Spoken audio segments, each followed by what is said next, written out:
Excuse me. Okay. So Ahaz, king of Judah. In the 17th year of Pekah, son of Remaliah. Now remember, Pekah only reigns 20 years.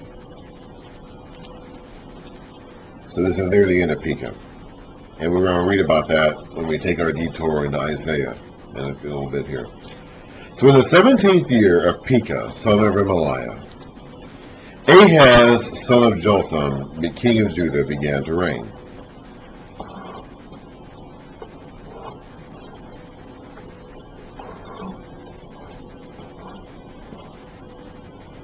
Weird.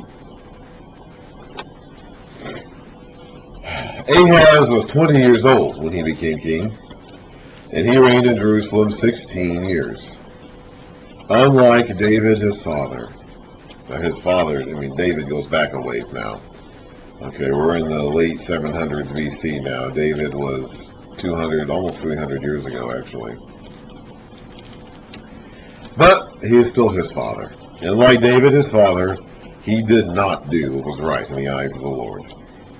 He walked in the ways of the kings of Israel. Now, this probably isn't referring specifically to the golden calves.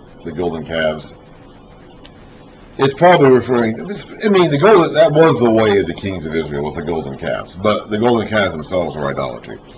Hostility with Israel. Judah and Israel were hostile to each other at this point. So it's unlikely that Judah was going to follow the exact same worship practices as Israel, just because they were hostile to each other at that point in time. But they were idolatrous. Okay, so whatever it was they were doing specifically, whether it was a golden calf or Jeroboam or some other system of idolatry, they were turning away from God. So he walked in the ways of the kings of Israel, and even sacrificed his son in the fire, following the detestable ways of the nations the Lord had driven out before the Israelites. He offered sacrifices and burned incense, that means to pray, basically, at the high places, on the hilltops, and under every spreading tree. Okay, so let's read about that. I have a note card full of information again here. They were not supposed to offer their sons in the fire.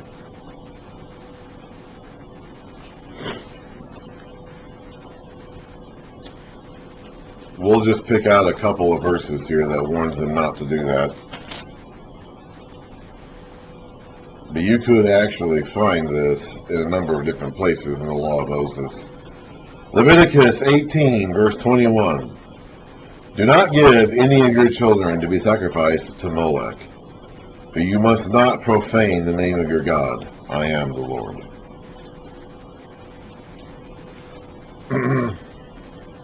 Going back even further than that, Exodus 13. This is even before they get out of Exodus or get out of Egypt. This is while they're still on preparing. Exodus 13, verses 1, starting in verse 1. The Lord said to Moses, this is when they're still preparing for the Passover. They haven't even gotten out of Egypt yet. The Lord said to Moses, consecrate to me every firstborn male. So you're not supposed to put them in the furnace and burn them in the fire. You're supposed to consecrate them to God. The first offspring of every womb among the Israelites belongs to me, whether man or animal. Then Moses said to the people, commemorate this day, the day you came out of Egypt, out of the land of slavery, because the Lord brought you out of it with a mighty hand. Eat nothing containing yeast. Today, in the month of Abib, we don't need to read. This is the part about the Passover. Verse 11. After the Lord brings you into the land of the Canaanites, and gives it to you, as he promised on oath to you and your forefathers, you are to give over to the Lord the first offspring of every womb. All the firstborn males of your livestock belong to the Lord. Redeem with a lamb every firstborn donkey, and if you do not redeem it, break its neck. Redeem every firstborn among your sons. In days to come, when your son asks you, what does this mean? Say to him, with a mighty hand the Lord brought us out of Egypt, out of the land of slavery. When Pharaoh stubbornly refused to let us go, the Lord killed every firstborn in Egypt, both man and animal. That is why I sacrifice to the Lord the first male offspring of every womb and redeem each of my firstborn sons.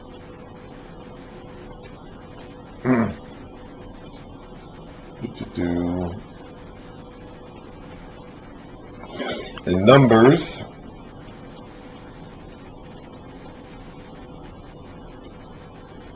so the idea of consecrating the firstborn was very important. It cost the firstborns of Egypt to free the Israelites. That was the payment for their freedom. And they were supposed to give those firstborn back to the Lord. Not to sacrifice them in the fire. But to dedicate, and that goes into the whole idea of you're supposed to dedicate your firstborn to the Lord, which Hannah does. We see an example of Hannah doing that in the book of Samuel, with Samuel. And instead of taking the firstborn sons of each family, God takes the Levites, which is where we did the whole transaction of buying the Levites in place of the firstborn sons. Here's another verse.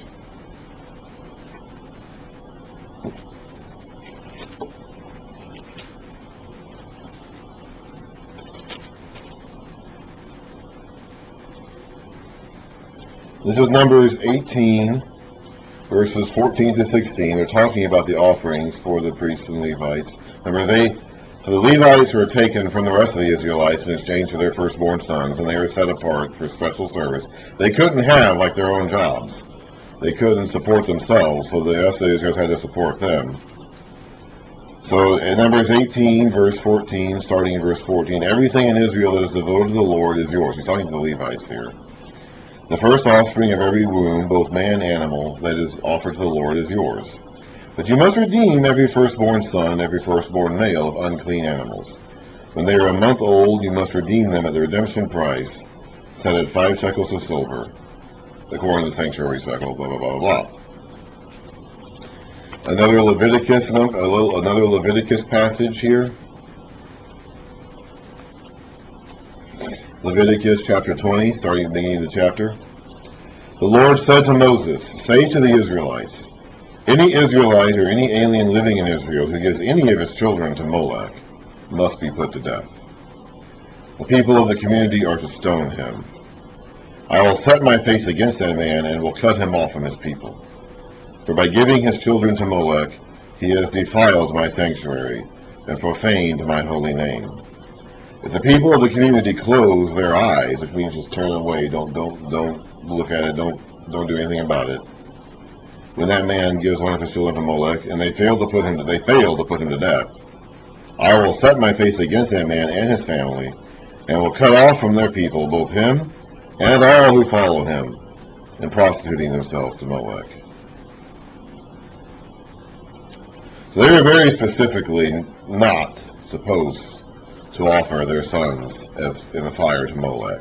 I don't know if Ahaz is specifically offering to Molech here. He's offering his son in the fire. Whether it's to Molech or to Baal or whatever other made-up entity, you're not supposed to do it. As far as some of the other things that Ahaz is doing here, I said this back when I read Amos. Amos gives a list of very specific charges against the people. He is pointing out specific things that they are doing that are breaking specific laws that God gave them. He's not just making stuff up. He's not just declaring his problems with Israel on a general basis. He's being specific and calling them out specific things they're doing and specific laws they're breaking. And here in Ahaz, in addition to offering his sons in the fire, let's go to Deuteronomy 12, starting at the beginning of the chapter. And this is, of course, Moses' farewell speech to the people. Deuteronomy is him standing there about to die. They're going to go into the promised land. He's not going to go with them, though. He's going to go to the mountain and die, and they're going to go on without him. So he's giving them his farewell speech, basically. And so starting beginning in chapter 12, it says, these are the decrees and laws you must be careful to follow in the land the Lord, the God of your fathers, has given you to possess, as long as you live in the land. Destroy completely all the places on the high mountains and on the hills, and under every spreading tree, it means every evergreen tree, the types of trees that are green all year. Those are seen as symbols of fertility. where the nations you are dispossessing worship their gods. Break down their altars, smash their sacred stones, and burn their Asherah poles in the fire. Cut down the idols of their gods, and wipe out their names from those places. You must not worship the Lord your God in that way. Ahaz is doing all of these things. He is completely rejecting the instruction he was given, the Israelites were given, and he is doing all of these things the nations around them did. So he is offering sacrifices and burning incense at the high places, on the hilltops, and under every spreading tree. Then Rezin, king of Aram, and Pekah, son of Remaliah, king of Israel, marched up to fight against Jerusalem and besieged Ahaz, but they could not overpower him. We'll talk about that in just a bit. At that time, Rezin, king of Aram, recovered Elath, that's a port on the Red Sea, for Aram, by driving out the men of Judah. So Judah has lost one of its big ports. Edomites then moved into Elath and have lived there to this day. The day of this being written, of course. Ahaz sent messengers to say, so he's being besieged here. We're going to find out when we read 2 Chronicles, he's got even more problems than just Aram and Israel. He's got Edomites and Philistines on his case. He's being attacked on all sides. So he sends messengers to say to Tiglath-Pilesar, king of Assyria, who attacked Israel in the days of Menahem, I am your servant and vassal. Come up and save me out of the hand of the king of Aram, and out of the king of Israel, and of the king of Israel who are attacking me. And Ahaz took the silver and gold found in the temple of the Lord, and in the treasuries of the royal palace, and sent it as a gift to the king of Assyria. So he's not trusting in the Lord to save him. He's trusting in the king of Assyria to save him. And that's exactly the last guy he should be trusting. The king of Assyria might be the number one person on the planet he shouldn't be trusting, but that's the one he's putting his trust in. The king of Assyria, why? Because the king of Assyria is powerful. The king of Assyria is strong and powerful and dangerous and a threat, and they all know it, and so he wants to be on that guy's side because he's stronger than him. The king of Assyria completely complied by attacking Damascus and capturing it. He deported its inhabitants to Kir and put Rezin to death. So Damascus is done as a threat to Israel. Aram, which is north of Israel and not modern-day Syria, is now finished as a threat to Israel. We've been fighting these Arameans now for over 100 years. Okay, we've been fighting Aram since the early days of the monarchy split in Israel, and they're gone. They have Tiglath-Pilesar, Assyria, the king of Assyria, has wiped them out. I don't know if it's Tiglath-Pilesar, one of his successors at this point. Did it say it's Pul, or did it say it's the king of, what is it? Hang on. Let me make sure I have it. It's Tiglath-Pilesar still, yeah. And he is the one who finally solves the Aramean problem. He just gets rid of them. Let's skip down now to 2 Chronicles and read a little bit more about Ahaz, and then we're going to take a detour into Isaiah and get a close-up look at some of the specific problems that Ahaz is having. 2 Chronicles 28. Ahaz was 20 years old when he became king, and he reigned in Jerusalem 16 years. Unlike David his father, he did not do what was right in the eyes of the Lord. He walked in the ways of the kings of Israel, and also made cast idols for worshiping the Baals. So that's what he does specifically. He is worshiping the Baals. He's probably not worshiping the calf idols of Israel, because Israel and Judah don't like each other. But he is worshiping other gods. He burned sacrifices in the valley of Ben-Hinnom. Now keep that in mind, okay? We're going to be reading a lot about this valley of Ben-Hinnom. The valley of Ben-Hinnom, by the way, is hell. Is literally hell. That's where we get the word hell from. Our modern word hell comes from the New Testament word Gehenna, and that word Gehenna comes from the valley of Hinnom. And Ben means son, so the valley of the sons of Hinnom, or the son of Hinnom.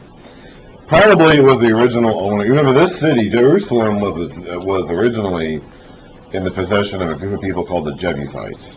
And they were there in the days of Abraham. Melchizedek was king of the city at the time, and he went out to meet Abraham, and Abraham came back from fighting the king of Sodom. And they were still there in the days of when Israel went into the land.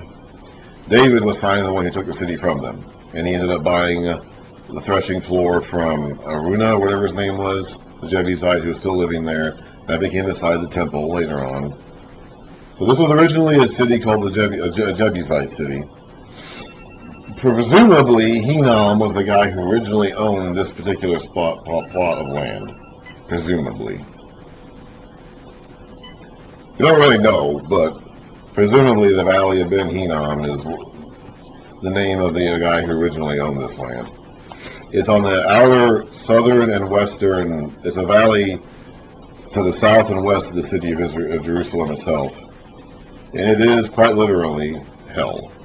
When you read the word hell in the New Testament, they're actually referring specifically to this place. And the reason why they're referring to that is because this is where they offered child sacrifices in the days of the kings. And we see that for the first time. We'll see that particular with a king coming up here called Manasseh. He's a couple kings down the road. But it starts here in the days of Ahaz, where Ahaz offers his sons in the fire in the valley of Ben Hinnom. So this is the beginning of what we would call hell. He burned sacrifices in the valley of Ben Hinnom, and sacrificed his sons in the fire, following the detestable ways of the nations the Lord had driven out before the Israelites. He offered sacrifices and burned incense to the high places, on the hilltops, and under every spreading tree. Therefore, because he did all this, because not coincidentally, not just as a random chance, not just happenstance, but because he did all this, therefore, because of that, then this, the Lord his God handed him over to the king of Aram. The Arameans defeated him, and took many of his people as prisoners, and brought them to Damascus. He was also given into the hands of the king of Israel, who inflicted heavy casualties. Now, this seems to be two separate things. It seems that Aram and Israel attacked him separately and then teamed up together to attack him together. It seems like it. And one day, Pekah, son of Remaliah, killed 120,000 soldiers in Judah, because Judah had forsaken the Lord, the God of their fathers. Zikri, an Ephraimite warrior, killed Messiah, the king's son, presumably the guy who was supposed to be the next king, presumably. Azrikam, the officer in charge of the palace, and Elkanah, second to the king. So a lot of high important VIPs, very important people. The Israelites took captive from their kinsmen 200,000 wives, sons, and daughters, so women and children. They also took a great deal of plunder, which they carried back to Samaria. Now a prophet of the Lord named Oded was there, and he went out to meet the army when it returned to Samaria. He said to them, because the Lord, the God of your fathers, was angry with Judah, he gave them into your hand. But you have slaughtered them in a rage that reaches to heaven. And now you intend to make the men and women of Judah and Jerusalem your slaves. They were not to enslave their fellow Israelites. They could enslave captives they took from other lands, but they were not to enslave their fellow Israelites. But aren't you also guilty of sin against the Lord your God? Now listen to me. Send back your fellow countrymen you have taken as prisoners, for the Lord's fierce anger rests on you. By the way, here's another prophet called Oded who comes along. He doesn't have a book in the Bible named after him. We don't hear about him again after this. But he was speaking the word of the Lord to somebody during this time. So the God had his messengers out there. The people had no excuse for not knowing the word. They had no excuse for not knowing what the Lord wanted them to know, because he gave them the prophets. We read about Amos, how eventually he's going to stop giving them the prophets. And then they're going to want to hear them. As long as they have the prophets, they don't want to hear them. But the Lord is eventually going to stop giving them the prophets, and then they're going to want to hear them. Of course, by then they'll have it written down. So they still won't have the claim of ignorance to fall back on. They won't be having any more speaking prophets come to them, but they're going to have some of the writings left over from the writing prophets. So they're still not going to have ignorance to claim, a claim of ignorance to rest on. They knew better, but they didn't do better. In this case, though, they will. These guys are actually going to listen to this dude. And a rare example, a rare case of them actually listening to one of these prophets, these guys are actually going to listen to Oded here. Then some of the leaders in Ephraim, Azariah, son of Jehohanan, Berechiah, son of Meshillemoth,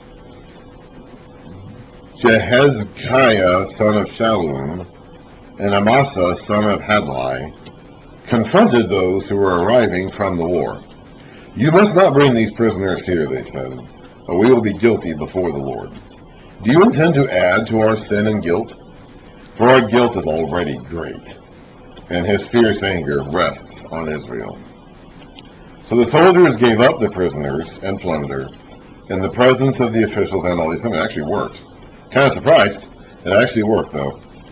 They must have really thought they were in trouble. They must have really been convinced that they were in trouble in order to do this. The men designated by name took the prisoners, and from the plunder they clothed all those who were naked. So some of them, I guess, were naked.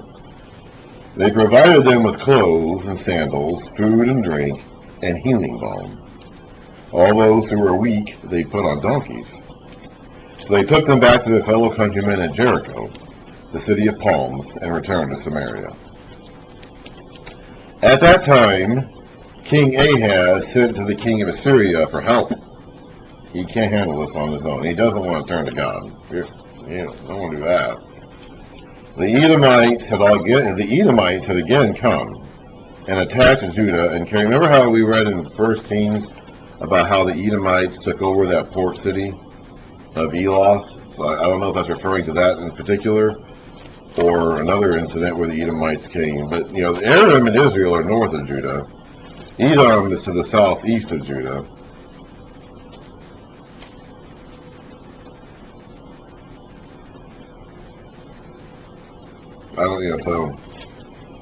So the Edomites came, and the Philistines are east or west of Judah on the coast of the Mediterranean Sea, while the Philistines had raided towns in the foothills and the Negev of Judah. So he's being attacked from all sides. He's got enemies to the north, he's got enemies to the east, he's got enemies to the west, he's got enemies to the south.